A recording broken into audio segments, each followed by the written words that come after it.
je suis Jean-Jacques Coiplet, directeur général de l'ARS Bourgogne-Franche-Comté.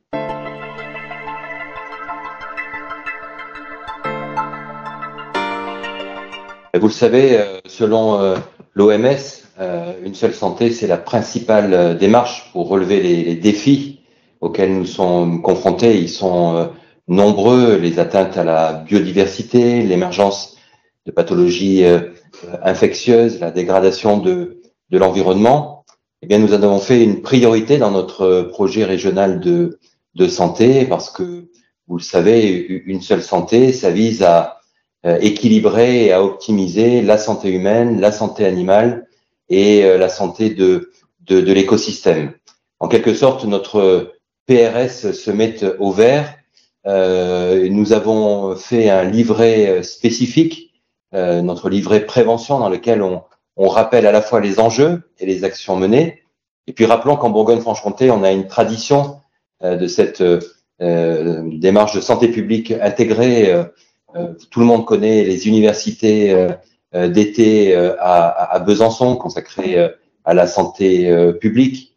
Nos acteurs de la démocratie sanitaire sont très présents à nos côtés sur le sujet. Et puis, rappelons que l'émergence de zoonoses, en particulier la maladie de Lyme dans cette région qui est très présente, le Covid qui nous a rappelé l'impact sur la société que cela pouvait avoir, nous impose quelque part d'agir désormais sous une seule santé.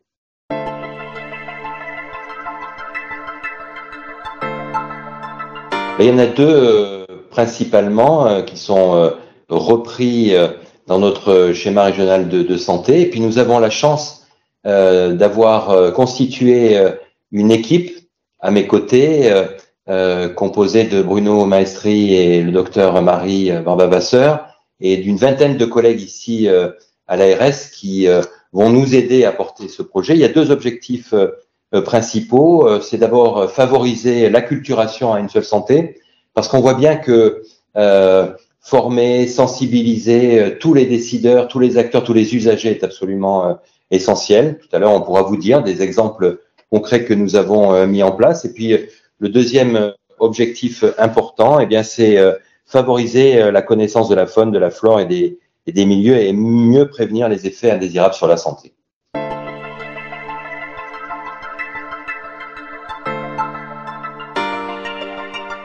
C'est essentiel et on a démontré de longue date que lorsqu'on met autour de la table tous les acteurs concernés, il y a bien entendu les décideurs publics, mais il y a également les usagers, les patients, les représentants des patients. Eh bien, nous, on va avoir une démarche très intégrée.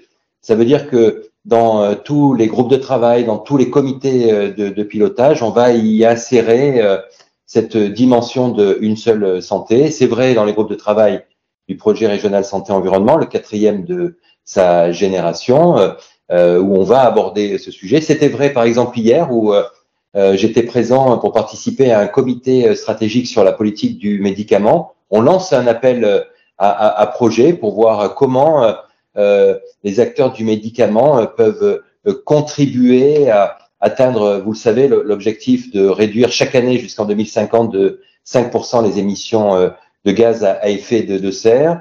On y est lorsque on est dans les commissions de la CRSA. On est présent dans les contrats locaux de santé où on essaie d'apporter cette dynamique. On va en négocier désormais avec les contrats pluriannuels d'objectifs et de moyens des établissements de santé. Bref, on est vraiment dans cette dynamique de santé publique intégrée. Donc, on va pas faire de comité ad hoc, mais plutôt diluer, irriguer, insérer cet enjeu fondamental dans nos politiques publiques d'aujourd'hui et de demain.